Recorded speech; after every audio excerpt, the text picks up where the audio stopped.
to this edition of Wake and Bake News, the Tsunami edition. Oh, a little tilted. We survived the tsunami last night at like 5:30 in the morning from the huge Chilean, like 8-point-something earthquake that happened about 8 o'clock last night. That's how Chile rolls, man. But, you know, I have never experienced so many tsunami warnings in my entire life. I'm sure there were tsunami warnings before, but before the 2000s, I don't ever remember hearing about a tsunami could hit. I'm sure it must have happened before.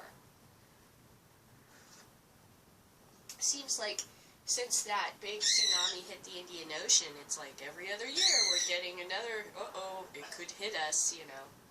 So they said that it was like a foot high, or, you know, was predicted to be a foot high, and really what it was going to do last night was create currents, and, you know, they have police out keeping people off of structures that go over the water, saying, hey, it's probably not a good idea to go in the ocean right now, because you don't know what the currents are doing, or what kind of rogue wave could show up and take you out, or whatever. So they were warning people at 5:30 in the morning not to go in the water. You'd think that would be a crazy idea, but there are people that will hit the waves before dawn, and then go to their college class or work or school or something. Still sniffly this morning. I'm starting to think this is not allergies. Alrighty, so I'm going to be loadable in my Voss bong that I made. Not as nice as Sound Drones, because Sound Drone sells the really nice bent glass pieces, and I don't have enough money to send away for that. But my local store sells these stupid chintzy aluminum pieces real cheap, and I just, you know, constructed my own. Just figured out how to do it on my own. This'll work. That'll work. I am a jack of all trades and a master of none. Masturbator of none. Oh, here it is. Where's that cool lighter my son left me from the burn box, or the 420 box. I can't remember where it came from. But this one's got the poke in it. I'm like, I didn't know these lighters did that. How cool that is. See, no, really, what's cool about this is, here's your, if you're stuck in the woods or whatever, here's your sparker, so you could get your kindling going and still have a fire or whatever. You know, that's pretty nice. You don't have to take the lighter apart to survive in the woods, you know. If something happened, there's your sparker right there. We should talk about how to properly start a fire. That would be fun. I ain't rubbing sticks together. I don't know how to do that. But I do know how to start a fire from things like cotton balls with, you know, smushed with Vaseline, you know, or how to do it with the flint and steel. I know how to do that.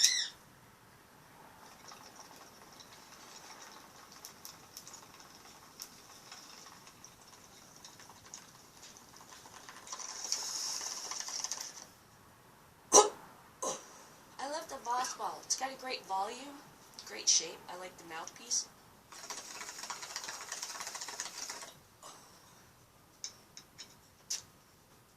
I could see someday in the future these guys selling these things with the hole already in it, just like a little plug, and then they sell you the downstem. So it's like, you know, alcohol, but then you take it home and it's a dab ring. I'll bet you that would be what I would do for marketing. I'd be like, okay, we're going to make this bottle, but it's going to be a collector's bottle. And it'll have our advertising on it forever, you know.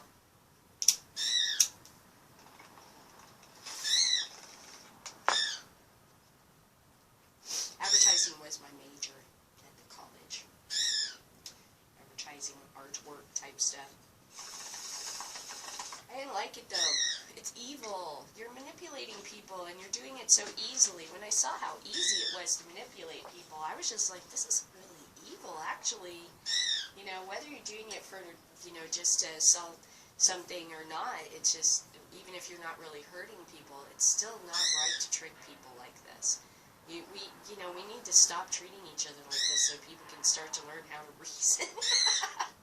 Because it seems like we perpetuate their ability to be confused by products or tricked or sold an idea that doesn't exist, you know.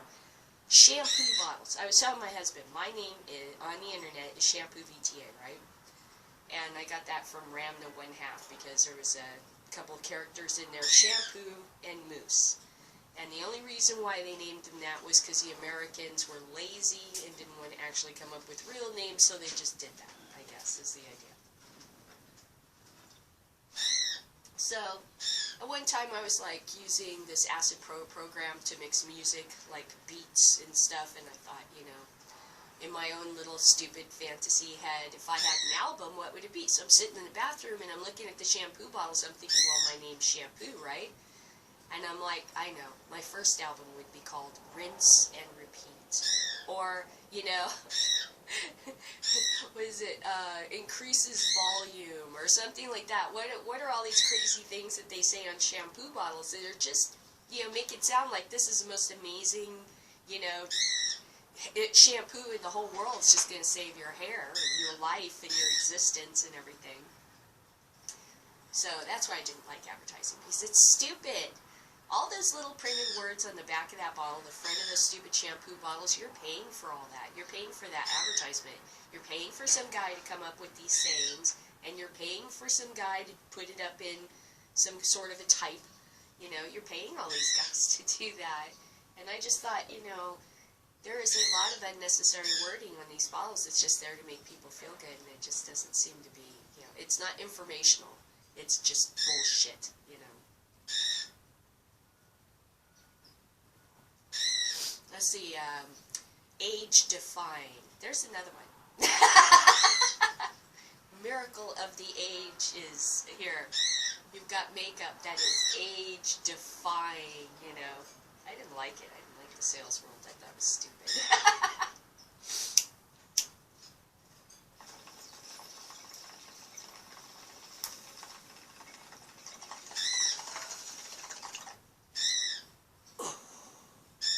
However, sales sometimes can be important. You may have to con somebody sometime for their own good. Like I was going to say, we went to go see that Mr. Holmes movie last night, and it was excellent. We saw it at the $3 theater on date night.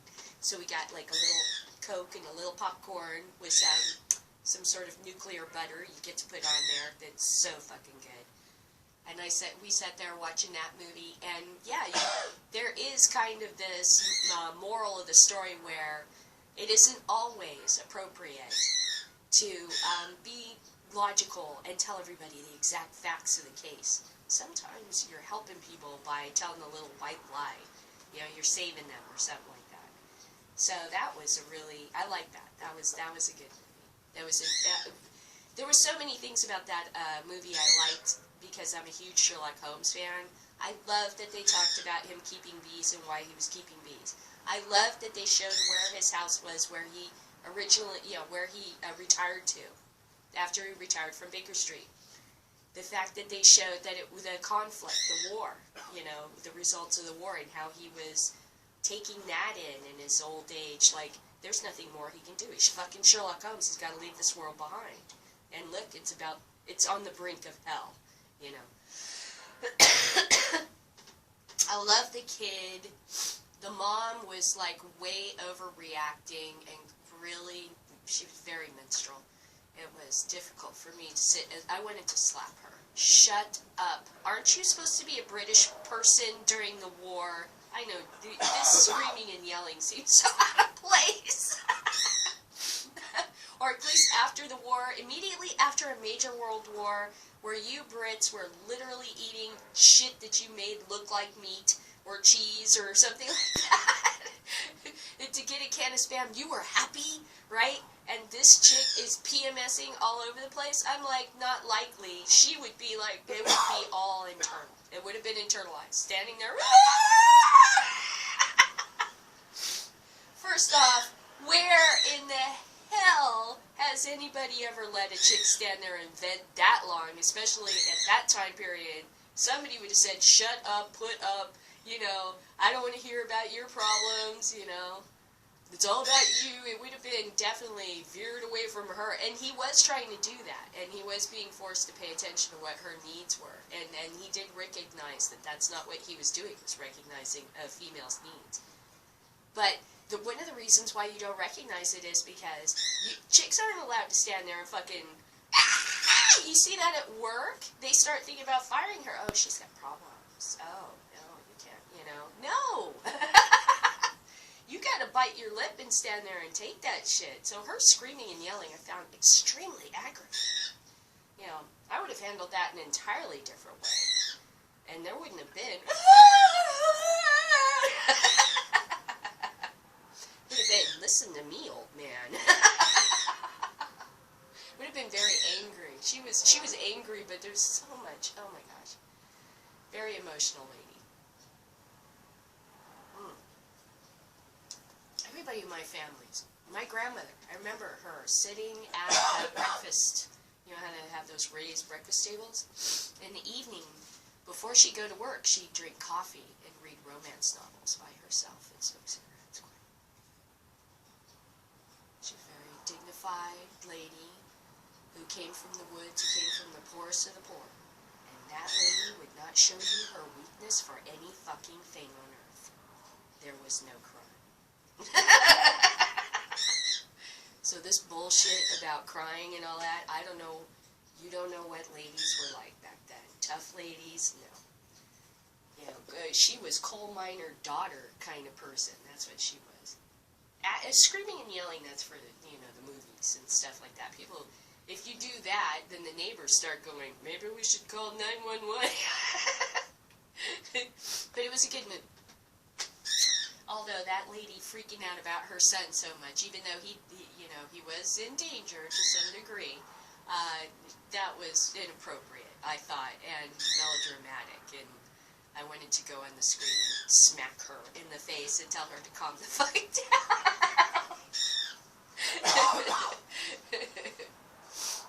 It's fucking Sherlock Holmes, bitch. I don't care if he's female.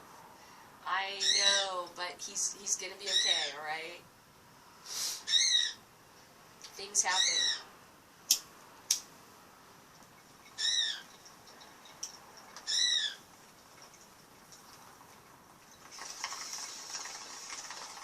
There were a lot of things, though, about Sherlock Holmes that they did I really liked. I have to say. Oh, quiet. No commercials. I have to say, I really, really love Gandalf's version of Sherlock. I'm a huge fan of Sherlock Holmes. I read all of the short stories. So, when he was walking on the beach in the robe, I loved that because I read The Lion's Mane, which is a mystery that he solves in his old age, and they find a guy along those White Cliffs of Dover, and he's fucking slashed to pieces on his back. He's whipped to pieces, you know. And they're like burn whips, and everybody's like, what the fuck is this, right? And then Sherlock, because he's a local smart guy, you know, like a block away or up the beach or something like that, he's got to solve the case of where the hell did someone murder this guy? I mean, what are these horrible stinging-looking slices in his back, you know? So that's The Lion's Mane. That one's really good. And that kind of gives you this view of the way Sherlock ended up retiring. That was just always a character. You know, I like characters where you just want to reach out and go, what the fuck is wrong with you? I love you, but you've got to stop doing this. There's so many characters that are like these unreachable people, like your heart is just aching for them, and you want them to have a normal life, but instead they have this kinked up little weird life that they exist. And Sherlock Holmes is like that. Monk was another character like that, where you fell in love with the fact that he was so difficult to live with, and you just wanted to be that person that rescued him. At least I did. From himself, you know.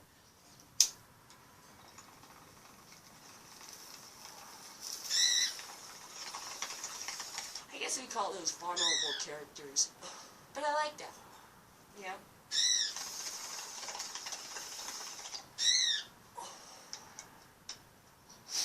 Because you always look at that person like Sherlock Holmes and go, wait a minute, he never had sex? He never thought about sex. Sherlock Holmes never masturbated.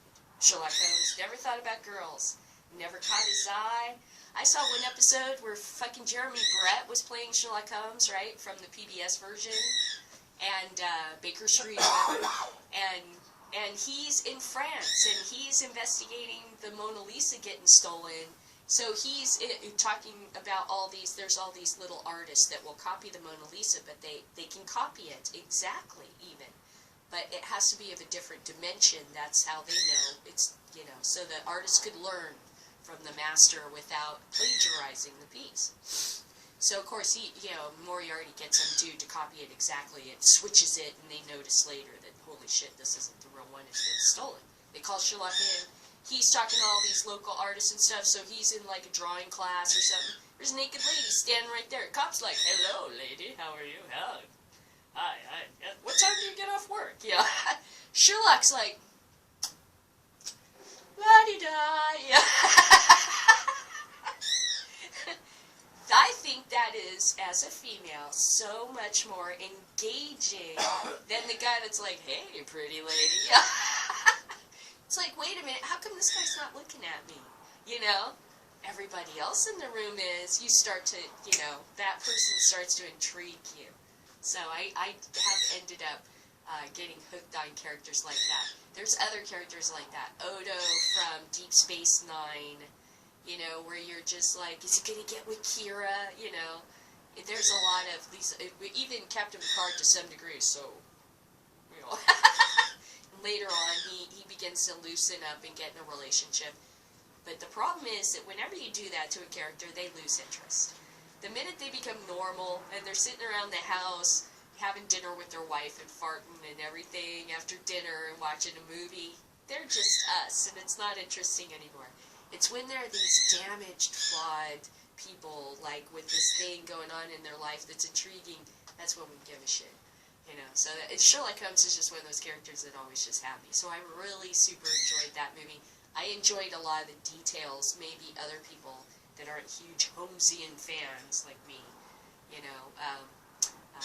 would pick out, Even him walking in the robe was just so, like, thank you. That's what I wanted, because I was seeing it in my mind, from The Lion's Mane. Why was he fucking with the bees? I love that they went into the whole royal jelly thing, that he was trying to, like, prolong his life or something. I thought that was really great. Good story. It was based on a story called A Trick of the Mind, I think is what I picked up at the beginning. I've never read that one. I've read some of the side stories about Sherlock Holmes. Gosh, there's a lot of really good side stories, but there's this one that is my favorite,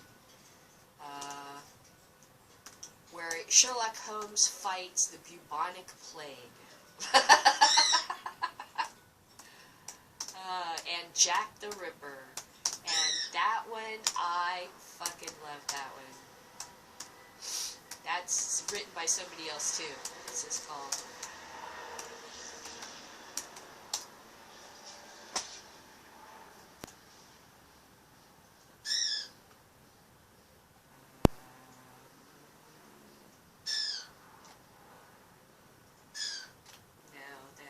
I see a lot of Sherlock Holmes versus Jack the Ripper novel. I know it was like in the 70s. I shouldn't look this up while I'm with you because this takes a bit. 70s paperback, I believe.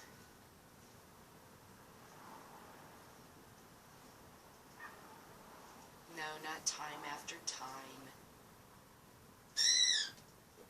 That's Sherlock Holmes versus Jack the Ripper fiction.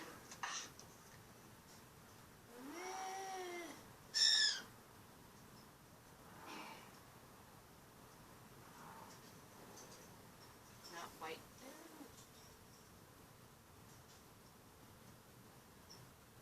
Anyway, in this story, see, I'm getting too much into it because now I'm like seeing all these other books. Ooh, I knew there was one called Sherlock Holmes Through Time and Space, and there are some other books that I haven't ever got my hands on to see. So I'm always like, ooh, something else, that, to add to the whole Sherlock Holmes world.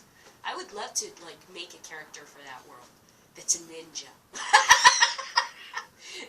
Shows up at Baker Street every once in a while and appears in Holmes' window, and Watson's got no idea because he kind of tripped out at a ninja man. But I thought that I would love to write Sherlock Holmes stories. That would just be so much fun. Anyway, there's one out there that was an old novel, and the really neat thing about the book was it talked about his relationship with the woman that he had a huge crush on, supposedly. And she gets him to pose for a photograph, and he's never had a photograph taken of him. And that was something from the movies, the recent movies, right, with Iron Man, okay? So, like, he also did this, no, you can't take my photograph, right? Well, she talks him into posing for a photograph, so she has a photograph of him. She also ends up getting pregnant with him, because after he gets tossed off of Reichenbach Falls, he fucking has to go hide, right, in Europe and stuff, and run across the country from, what's-his-name, you know, Colonel Moran or whatever, the sharpshooter is trying to kill him after he kills off, you know, Moriarty. Well, while he's running through France, he runs into the actress bitch from his detectiveness in England that he had a crush on. She likes him, he likes her. You know, they start getting together. She's kind of helping to hide him or whatever. They get in bed together. She gets pregnant. She gets him to pose for this photograph because he's got to keep running. She goes to America, has his son, and I think his son becomes like a police officer in New York, is the way, if I remember how the story goes. But I mean, it starts to fucking get so good. When other people start writing about Sherlock Holmes besides Arthur Conan Doyle, it just, the envelope gets pushed out there so much more than Arthur Conan Doyle would have ever had the courage to do, you know, back then. So, I like all the side stories and stuff. Okay, so there's my bullshit about going to the movies last night, and Mr. Holmes. I really liked that movie. It was good. It was more like kind of a real calm children's observation movie where the kid was not entirely the main focus of the story, but it's something older, you know, fans of Sherlock Holmes and their kids can go and get something from, because the kid's experiencing what the kid meeting Sherlock Holmes is getting, and you're getting, ooh, look at this is Sherlock Holmes in his old age, you know. I don't know about that. And of course, for the females, there's all this some breaking news thinking about, you know, Sherlock Holmes ignoring of women with problems and how detrimental that is to women's sanity and their health and their ability to be successful around him and stuff. You know, that his not understanding their feelings is actually causing harm, and that's the last thing Sherlock Holmes would want to ever do, is to harm people. You know, so he's not even capable of willful ignorance of female issues at the end. So, as a matter of fact, it got really emotional. It was good.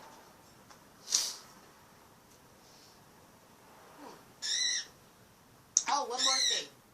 I don't know, there's a movie coming out called Suffragette, and the ad came out in the theater, and it's about English suffragettes, you know, British suffragettes fighting for the right to vote, for women's rights. And there's cops punching chicks in dresses. Boom! Boom! So if you don't know anything about the suffragette battle, those chicks had to take one in the face, because they figured if they just beat them up in the jail cells and stuff, they'd quit. And no, that's not what we do. There's no quitting. What are you going to do? You know, there's only moving forward when, you know, you're the female. Okay, so like, the ad came on, and I'm watching this, I'm like, oh, cool, there's going to be this movie about, but it got to me, because this was really the first time I had seen a movie that was directly geared towards, this is what it's like to be a woman and deal with these things, instead of, there's a chick in there that's a ninja, you know, that's like a bing, bing with the cops, you know, or you get the revenge chick whose father or boyfriend was killed off by the bad guy, so she takes up the gun or the whip and learns to use it and avenges their death or some bullshit. That's not really what female experiences are like. You know, there's nobody out there doing backflips and stuff and taking out an army of dudes with guns. The way we deal with things is so much different.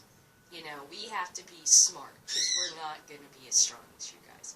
So that's what it looked like the movie was about, was determination. And the determination to just say, psh, you know, you're going to have to kill me to get me to stop doing this. and that's what I present. The challenge I present to you is, no, I'm not going to give you the dignity of justifying your position by fighting back. You know, I'm not going to fight back.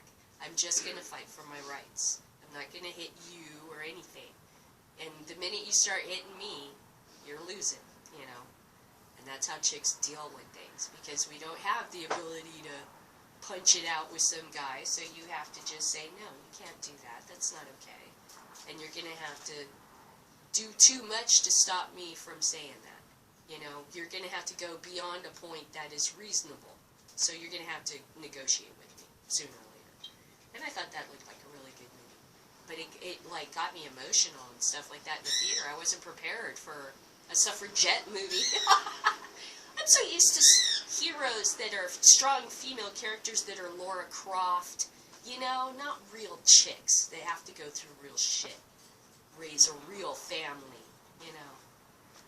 But it looked good, so I was glad to see that. Interesting, of course, it comes out at a time when there's a female president running in the United States. And we're still trying to fight for the rights of women, even though we have come quite a ways from when even I was young. So that looked like a good movie. We enjoyed going to the movies last night. It was a lot of fun. We had a nice evening out. I like the $3 theater, and I like their date night. It's cool. You get a little piece of crappy bag of popcorn. Fresh popcorn! Yeah, sure it is.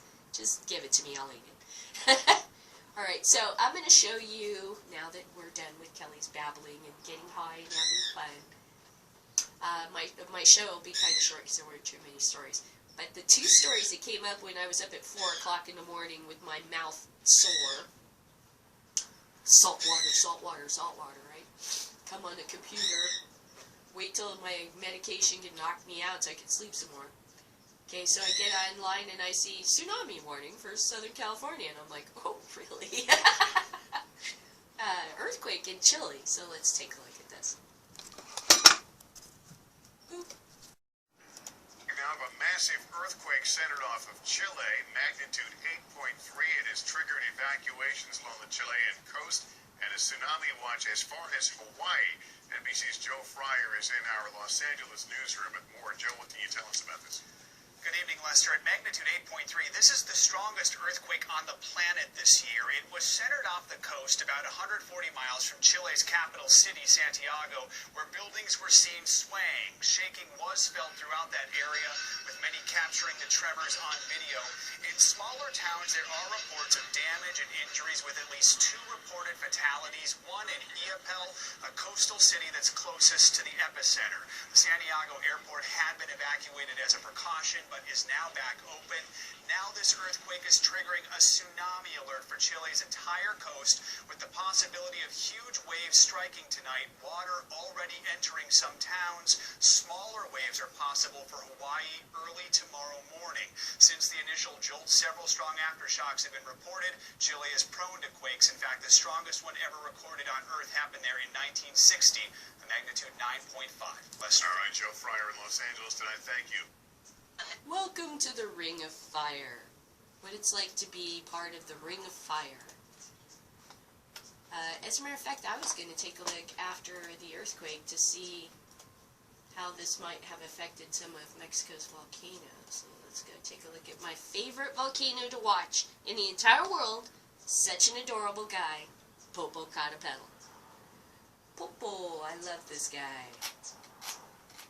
So pretty. You can see him on a website called, I'm sure I'm not pronouncing it right, but it's like Canapred, Images of Volcano Popocatépetl. But it's foggy, but we'll take a look anyway. So this is the largest and most dangerous volcano in the entire world. Its name is Popocatépetl, and you can't see it because it's under this cloud cover. Anyway, Popocatépetl is the most dangerous volcano because it is like 40 or 50 miles away from Mexico City, which is a huge population. As a matter of fact, Mexico is such a wonderful, like, growing area and stuff because of the volcano, you know, because the volcanoes kick up all this, you know, ash and stuff, and it's great for the soil. People, when this thing's not active, would be hiking up and down it. I don't know if they've allowed people to hike up and down it the last 2 or 3 years because they closed it for a while there, while they were like on like alert 3 or something for the volcano. But I can't tell through the cloud cover if this is steam coming from the volcano or what. Okay, so like this is some of the footage from the actual earthquake in Chile. This pool's rocking and rolling.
In Southern California and seeing so many people stand up and go, oh yeah, that's an earthquake. It's like, run. You know, get under something. Why are you standing there? I guess in Chile they must be totally used to this kind of thing. An 8-point something or other would get people hustling in California. They'd be like, ah! You'd see news reporters dying under desks. They jump up. Oh my god, it'd be so funny.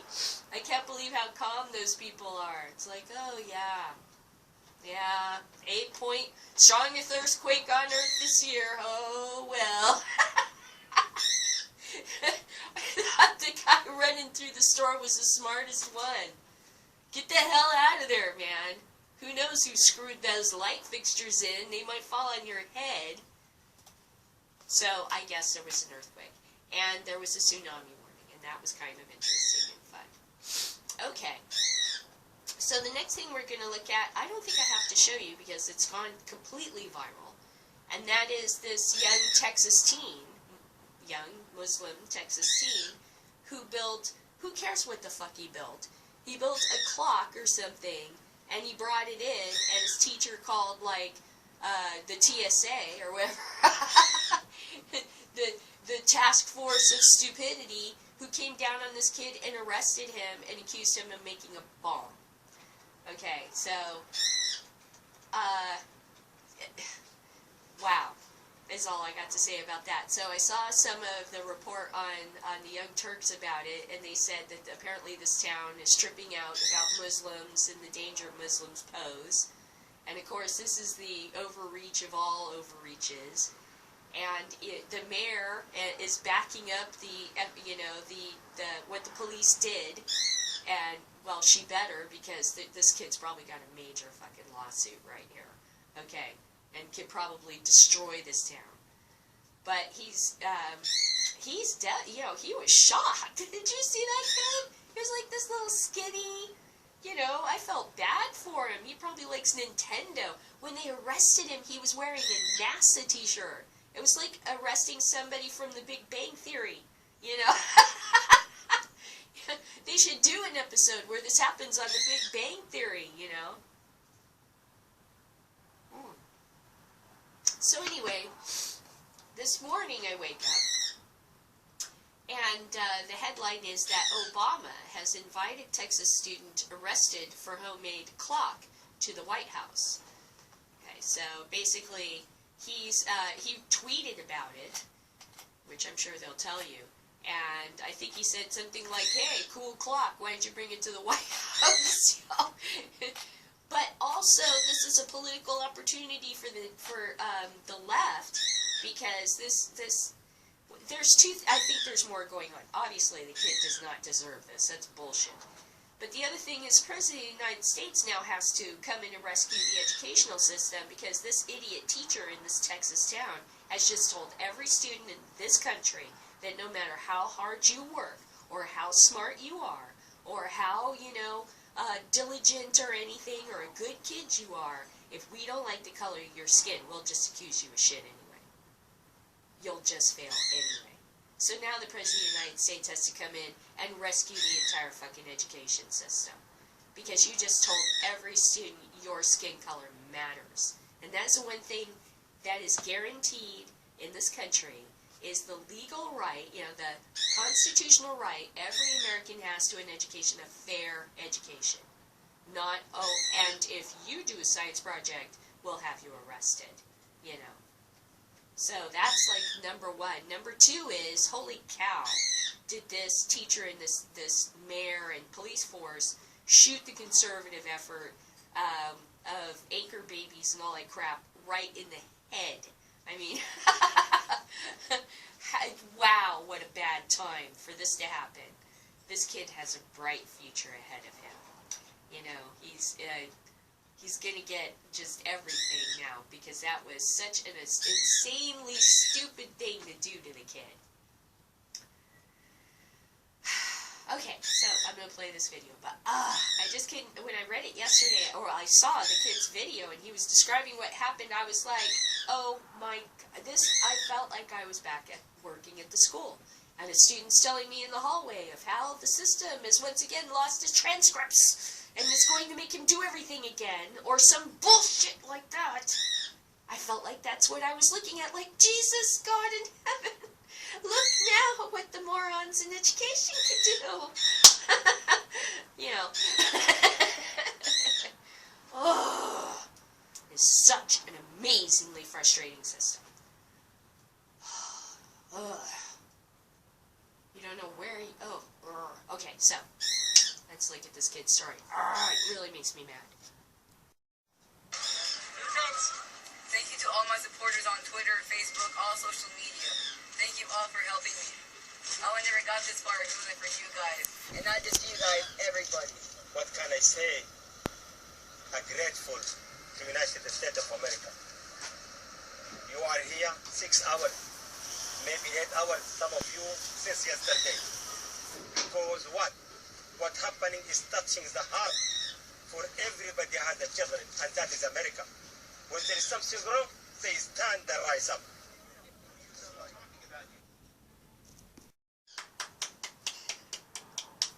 That just makes you feel good, doesn't it? It's like, oh, it was a great move of the president to invite the kid to the White House to take a look at his clock and talk to him. And you know, it certainly takes all the shade off of him that town tried to cast on him for no damn good reason. And I loved what his father said, I believe that's his father, about America and how, and social media, how we stand up for each other. Because remember this, an injury to one is an injury to all. They intend to do what they do to the lowest of the low to you if they could get away with it. So they start with people who are the weakest and can't defend themselves, but trust me, we're all on the menu. Just some items are more expensive than others, or more difficult to obtain. And they want that. They would have us all freaking under the wheel, under the yoke. Trust me. So you don't let, just because somebody isn't somebody you like or agree with politically or, you know, or whatever, when you see something wrong being done to them, you go, oh, fuck no. Because them bitches would be trying to pull, if they get away with it enough, they will come try pulling that shit on your kid. Next thing your kid's gonna be accused of, look at the drug war. Now everybody on fucking God's earth is being accused of smuggling fucking marijuana across the borders from one state to another. And, oh, hey, you got some money? Thank you. You got some property? Thank you. You know, look what happens. See?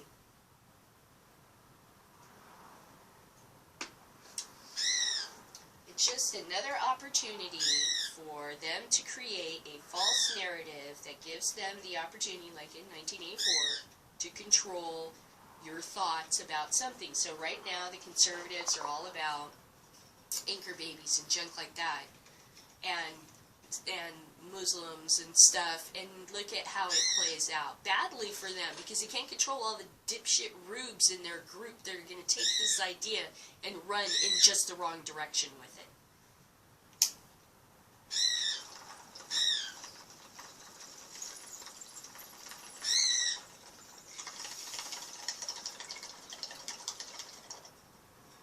And then they gotta back them up. Oh no, we support George Zimmerman, or we support this other dipwad. And I'm like, that guy's gonna blow up right in your face. And they don't care. And they just keep telling the lie, that's what counts. Aww. Aww, my ball falling down. Smoking. Aww. There's one for my dead homie. Okay, so, I like that story. Not marijuana related. These two stories were not marijuana related, but they were kind of big stories and interesting to stoners, I thought, because what the fuck would, you know, we understand about getting all kinds of hassle for shit when you didn't do anything just because people don't like what you do or what else, you know, and now here up in their face about, because you're brown, everything you make must be a bomb. What kind of dick are you, man?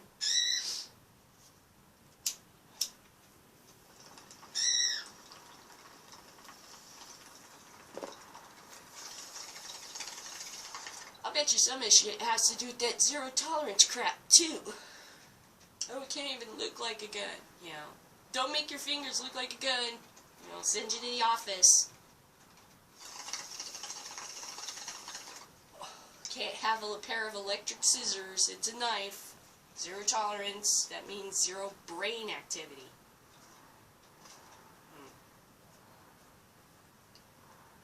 But it was good to see the kid smile and feel he was vindicated. Of course you should be vindicated. And good lesson for all the young people out there. Fucking don't let people pull this shit on you. Tell your story. Don't cuss. This is what I'm going to tell you. Just like I used to tell the kids. I'm going to tell all you young people out there. Don't cuss. Nobody can hear what you're saying if you start cussing. I know you're angry, but you need, this is your moment to tell your story. And you don't want to tell your story. You want to present it the best that you can to defend yourself. And if you're angry or you allow them to get you angry or frustrated, you lose. You have to keep your fucking cool, not let them get under your skin, and I know it's hard with all them teenage hormones raging inside you, and calmly tell what happened. And trust me, if it's wrong, people will rise up to your defense, because nobody likes to see that shit, believe it or not. It pisses us off. And if you can, you know, you'll see, I've done it.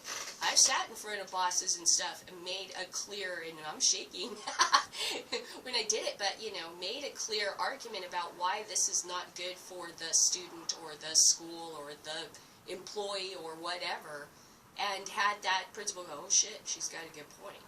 She could actually argue this to somebody over my head. And it would sound reasonable, you know. You know, so yeah. Or I gave her the argument she was looking for. She couldn't she couldn't come up with her on her own, you know. My boss.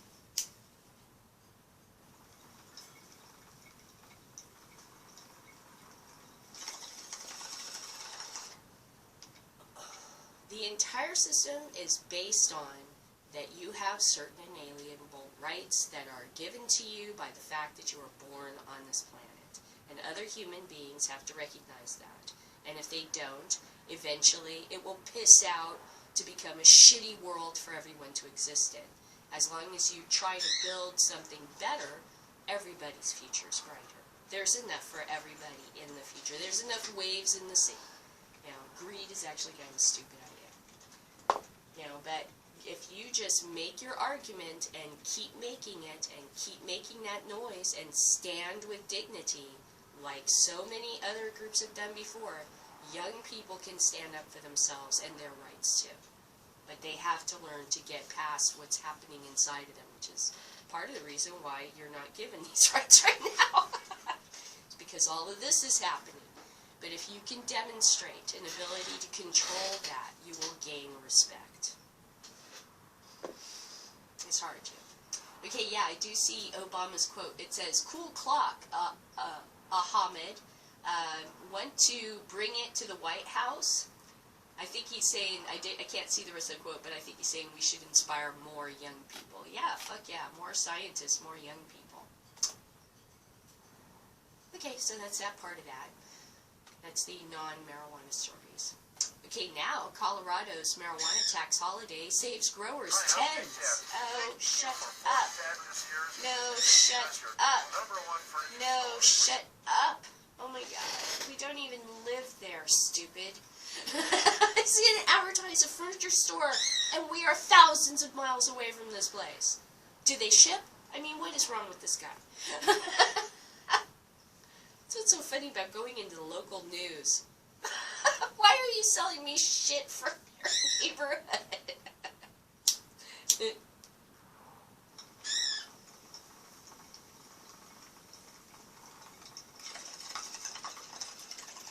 Alright, so Colorado's marijuana tax holiday saves growers tens of thousands of dollars. And I'm sure there's a video, but we're going to get through this ad first. Give me a second while I mute it out of existence. Play Mr. Furniture Seller here. It was so important for us to all know about his furniture store. All over the world here. That's what we're here for.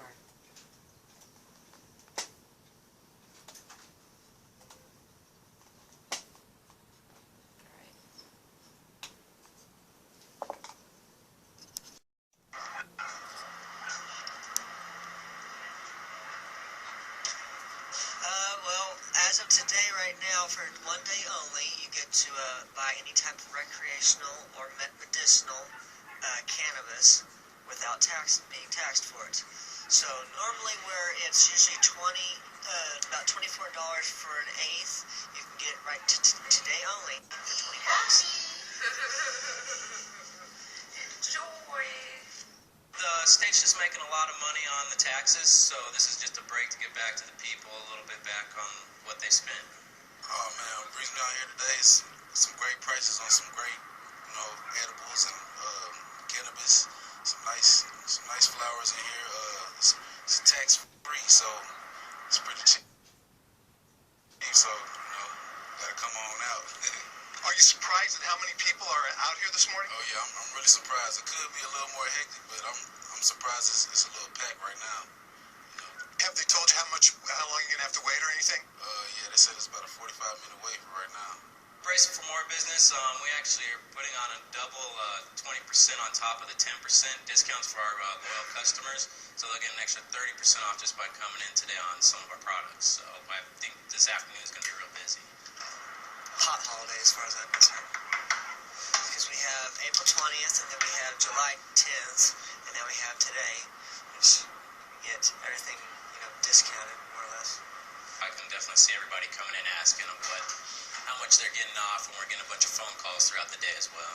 Big difference. I mean, for people who use the edibles, the lotions, drinks, it's way different when you have to pay full taxes versus today. Just take advantage of the price, basically. You don't have to worry about getting taxed, so might as well jump on it while it's available. know, the taxes are so high. I'm not sure what it's going to be like compared to what it was before, but that's why I came out today to find out. Personally, I like it. Day is what it is, sees it.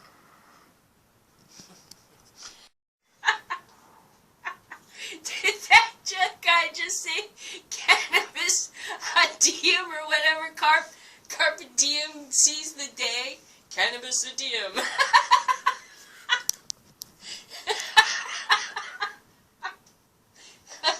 That was funny. I know another one. Tempest Fugit. Time wasted. Okay. That was good. Okay, so yeah, everybody's benefiting from the tax holiday, but that guy's all, they're giving back to the people. This, there's a lot more they could be giving back, but this is pretty much what they compromised on so they could keep the rest, I think was the idea. No, we're not going back today. Next. The Weed blog. Congressman introduces bipartisan bill to eliminate DEA marijuana eradication program. Congressman Ted Lieu, Democrat, California, and Justin Amish, Republican, Minnesota, I think, introduced a bill in the U.S. House of Representatives on Wednesday that would eliminate the Drug Enforcement Administration's domestic cannabis eradication suppression program. In other words, the most heavily armed grounds crew in the world. There's never been a more heavily armed lawn maintenance crew. The DEA program distributes funds to states and local law enforcement agencies for the purpose of locating and destroying marijuana cultivation sites. The proposed bill would prohibit federal funds from being distributed to federal, states, and local law enforcement agencies for any purpose pertaining to the program or any substantially similar program. Statements from Rep. Ted Lieu, as multiple states legalize marijuana across the nation, it is a huge waste of federal resources for the DEA to eradicate marijuana, like a giant weed whacker. The federal government should focus its precious resources, on other issues and let the states innovate in the cannabis field. I am proud to introduce this bipartisan bill along with Congressman Amash. Statement from Justin Amash. Okay, so civil asset forfeiture allows innocent people to have their property taken without sufficient due process, and this program encourages civil asset forfeiture by allowing the DEA to use the proceeds of seized property to fund marijuana prohibition enforcement. This is especially troubling, given that the federal government should not be expanding resources on marijuana prohibition enforcement. Is a state-level issue, and an increasing number of states are deciding to back off from prohibition. I'm pleased to announce this bipartisan bill with Congressman Lieu to stop the use of civil forfeiture proceeds for this element of the federal government's marijuana enforcement efforts.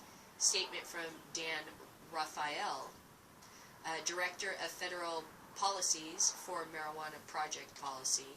The solution to marijuana being grown on public lands is to tax and regulate it like alcohol. There's a reason we don't see headlines about cartels growing illicit fields of hops and barley and grapes in the national parks under prohibition. Drug cartels and criminals control the trade, and they don't obey the law. Law-abiding licensed businesses do. Marijuana is safer than alcohol and should be treated that way. Rep. Lieu and Amash should be commended for having the insight to understand the federal government's current approach isn't working, and the courage to do something about it. The Marijuana Policy Project wholeheartedly supports the sensible legislation, and we work we look forward to helping it to pass. I'd like to see it pass. It's only in the House, though. But yeah, I mean, there would be a way to save money. Get rid of the glorified gardeners. I mean, they're dropping in with helicopters. There's nobody shooting at them. The growers run. It's, you know, you could send in probably a crew and a couple of guys that, like, are armed. Not, like, tanks and guns and helicopters and everything. Like, it's an assault in Iraq. It's 40 years ago, I smoked marijuana, and I admit it. Okay, so we're going to listen to, of course, Jeb Bush talk about how he used to smoke marijuana. Can you imagine smoking marijuana with this guy? Jesus Christ. No. Doesn't he just look like the kind of kid that used to hang around the corner, you know, with the sack of weed for $5 and, hey, yo, let's go off and smoke this joint or this bowl, or, yeah, he looks like that guy. Would sit in the vice principal's office in trouble because you're late for class or ditching class. Yeah, this guy, right, sure. Mr. Privileged has 40 years ago, I is a smoked normal marijuana, guy. And I admit it. I'm sure that other people might have done it and may not want to say it in front of 25 million people. My mom's not happy that I just did.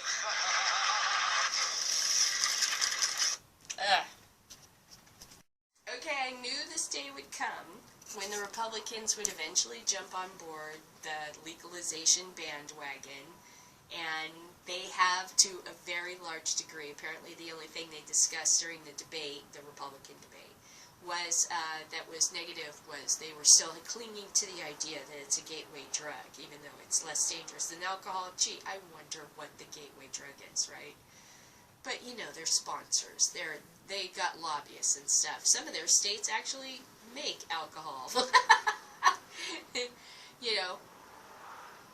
So, it just is so fake, though, don't you think?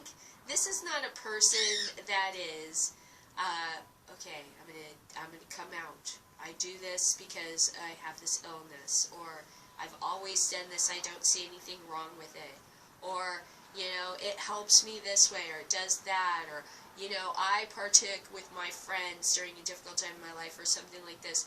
No kind of real, honest-to-God explanations. Like, yeah, I smoke some joints. I know my mom don't want to hear me. I think a guy bragging.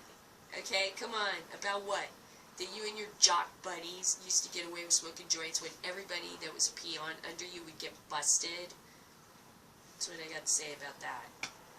That kind of an approach by a politician to the stoner community, I don't appreciate. And not just because he's a Republican.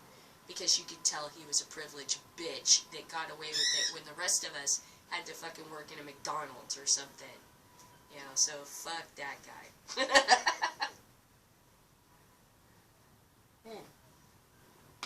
Plus, I ain't living with that. Whatever he's doing with the head, I ain't living with that. It's not something I'm living with. So that's as far as I'm going to go, talking about, apparently a lot of people in the GOP discussed marijuana, and the majority of them supported states' rights to, you know, make this move forward. Jeb Bush was the one who said, I actually used to smoke marijuana. Like, this was going to be some kind of way to, like, I'm a cool guy. Son. I'm down. No, you ain't. Okay. So, you know, we passed this regulation here in California, and immediately people were kind of upset with some of the things that were in it, even though it's not completely set in stone. So now that has progressed, because it says here in California, in the weed blog, California patients to file lawsuit over new medical marijuana regulation and safety act. Good. This is good. This is good for patients. This is what the fuck I want to see. The state does something, we can come back and fight it. Even though for the majority, I think that the law is good. But think about it like No Child Left Behind or some of these other laws. They had some really stupid fucking ideas in there. And we had to go in there and say, no, that's not going to fucking work. And eventually some of the parts of No Child Left Behind really did pay off for lower income schools and help them out. even though overall it was Congress's fault for not funding it. Only funding it 40%. How the hell were we supposed to accomplish anything in the States with that kind of fucking funding, asshole? You know, and then you're like, so I've dealt with this sort of thing before. You can win. Don't worry, you can win. Logic wins, but they can be a bitch for a while, and you just gotta keep on fighting them, you know. So this is good. This is good for the patients, this is good for the overall process, and this is what we all want to see, and this is what being part of the real world is like. Good for them. So here it says, the American Medical Marijuana Association, the AMMA, has announced that it is filing a lawsuit over the violation of Prop 215 by the California legislature and Governor Jerry Brown. The recent adoption of the Medical Marijuana Regulation and Safety Act attempts to modify a voter initiative, Prop 215, which is a constitutional initiative, something specifically forbidden by the California Constitution. Yeah, that's a very good point. You can't really step on any parts of Prop 215. Our medical cannabis rights, protected for nearly 20 years by Prop 215, have been hijacked by Prop 215 is under attack like never before. The new law is an unacceptable and illegal infringement on our rights under Prop 215, said Steve Cubby, Executive Director of AMMA. Cubby listed 4 areas where the greatest concern to patients and their physicians lies. Patients' gardens, number 1. Patients' gardens are now limited to 100 square feet. I wish I had 100 square feet. But okay, that sounds decent. Okay, it is now a crime to share a joint from your garden with anyone. How the hell are they going to enforce that? Every potluck, you're going to have a drug-sniffing dog now. If you bring a plate of cookies to your neighbor, they're going to have to check it. How the hell are you going to enforce that? You cannot share one seed, 1 grain of sand with your neighbor. How are you going to enforce that? That sounds absolutely unenforceable. And then, when legalization comes, who the fuck cares? You can go to the store and buy it. Why are you bothering me for shit on a garden? You know? So, like, you're saying what? At a family dinner, if I share a joint with my family, then you're going to take us all to prison? That's stupid. It's not even enforceable, number 1. And with legalization coming, it may be a moot point. And number 3, really, it's going to be can you imagine that court case? We busted in on Thanksgiving just as they were, you know, sitting around having a glass of wine, looking through the family albums. Okay. So number 3 is, must now use your regular doctor for recommendations, most of whom have no experience with the medical use of cannabis. That is an excellent point. The fact that you are turning this over to someone who knows absolutely nothing about the endocannabinoid system and is just now learning about it through news articles and was trained to be a regular doctor under the time of Prohibition, that I think you could argue is not a good idea. Because where exactly is their expertise? They're trained to be the exact opposite of what you're looking for. But what I would like to see is that my doctor does fucking know what the hell I'm talking about when I'm talking about I'm a medical marijuana patient. And not just, oh, well, she said it, and now I'm, oh, that's interesting.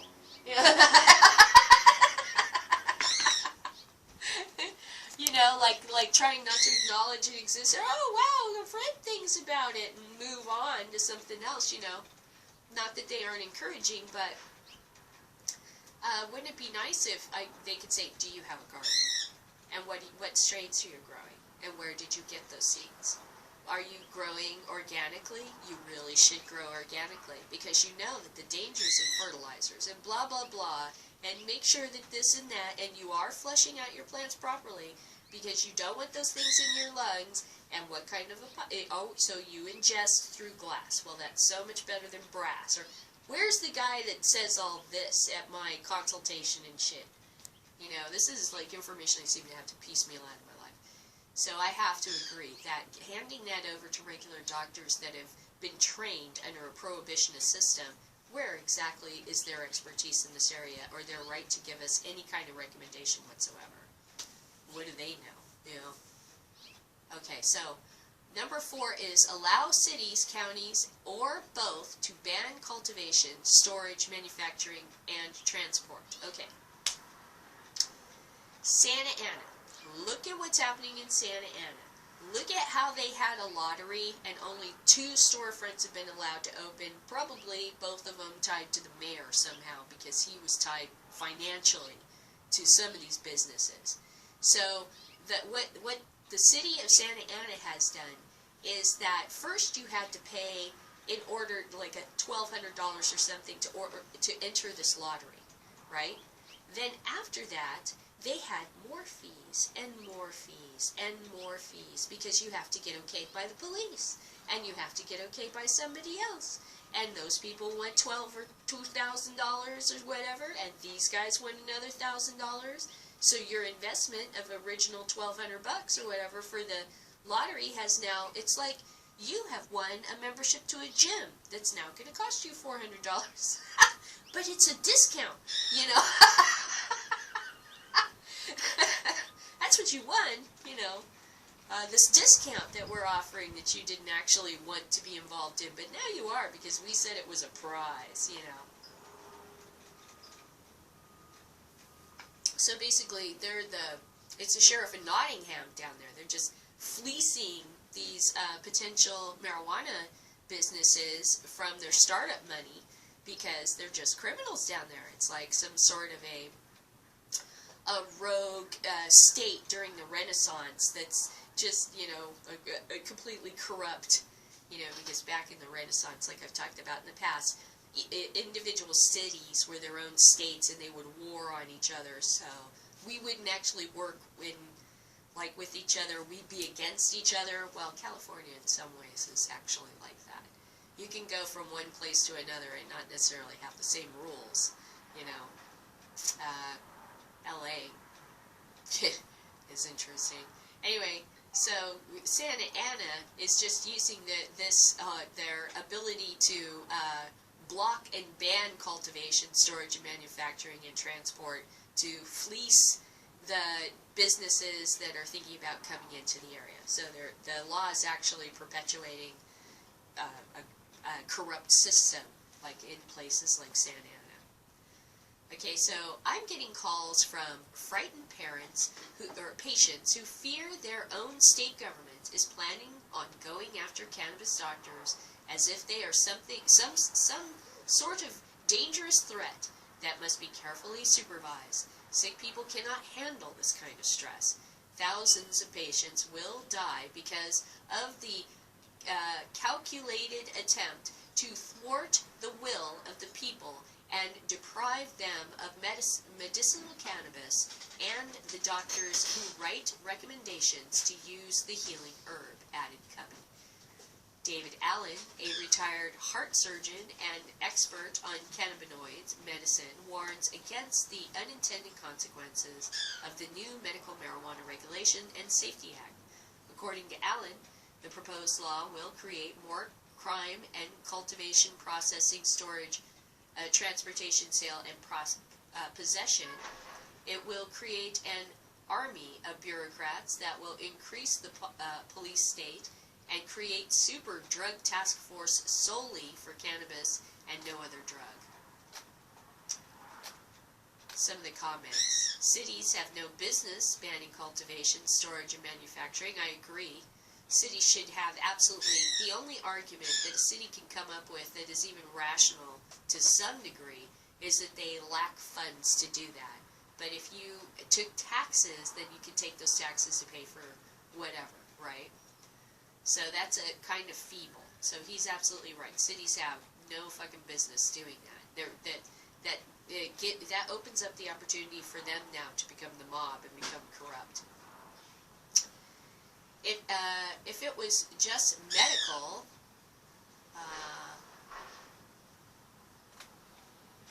oh, they're arguing about whether or not 100 square feet is necessary. This showboat nonsense will go nowhere. Probably he's the most correct. Sean Donahue is probably the most correct in these comments. Probably this regulation is just there to kind of bounce around and be in voters' minds for 2016, because in a year, who knows how the vote's going to change all of this. The good news here is you get to keep your doctor, and recommendations will be issued the same way. Attending physicians is a language already used in SB 420, and the medical board already authorized to go after doctors who excessively recommend cannabis because of the provisions in Prop 215. That no doctor can be punished for recommending marijuana for a medical condition. There is strong limits on restrictions on doctors. They've tried in the past and have failed. So this is from Brad 420. I like the discussion, because that was kind of hyped up about how this was going to kill patients and stuff. Yeah, that extensively it definitely could endanger patients, and even just the fear-mongering in some ways, that all these things are going to be taken away from them. But honestly, like that, if you share a joint with anybody, this is a crime. How the fuck do you enforce that shit? How do you know it's from my garden? What, no, it's just, like, what kind of, that's a dumb idea right there. So it's good to hear they're fighting it, though, because that way we could get the law exactly as we want it, and plus we keep their feet in the fire, which is really the most important thing to do, to let them know, no, we're still paying attention, and if you're going to do this, we still want this fixed. I figured that they would do something stupid. It's California. Like this guy said, they tried it before. It's their thing here, you know. It's like, no, we're like, yeah.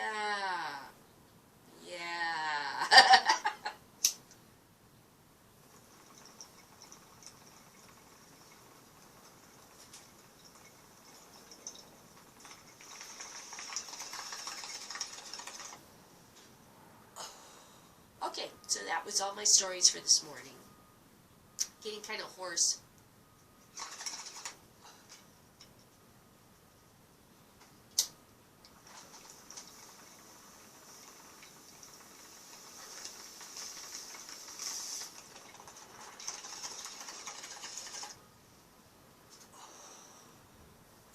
Finished my smoky there.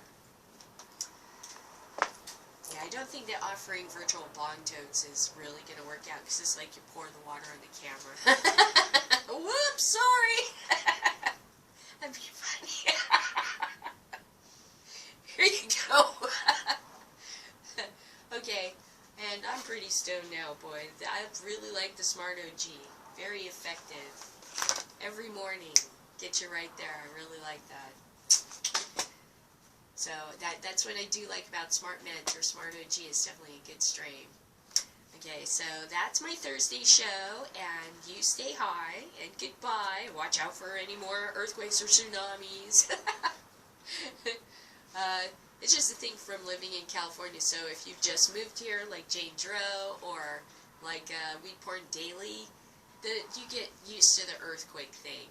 And I've been through like 2 big earthquakes, and yeah, it's pretty scary. If it comes in the middle of the night, it's scary.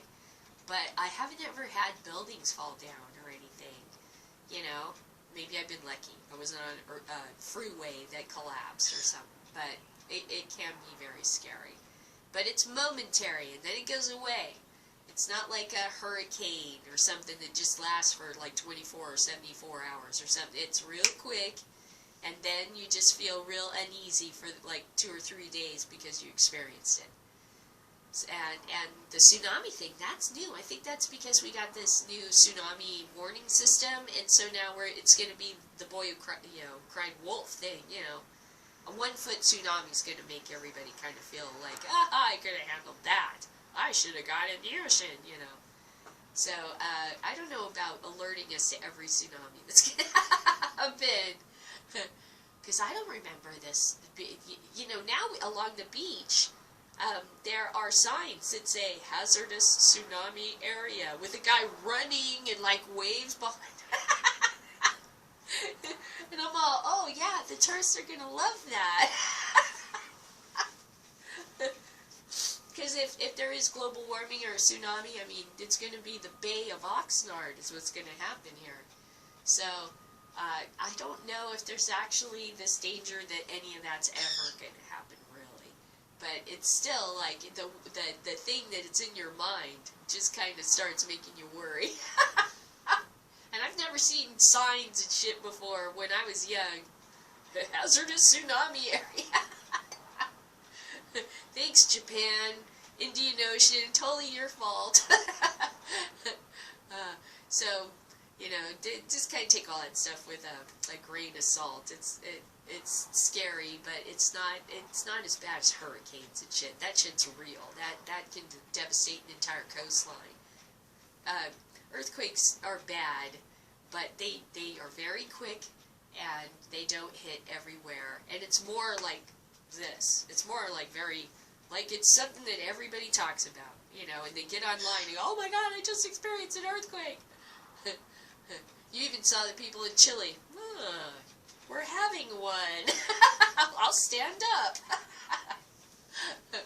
Alright, so enjoy your day, and watch out for earthquakes and tsunamis, and see you tomorrow.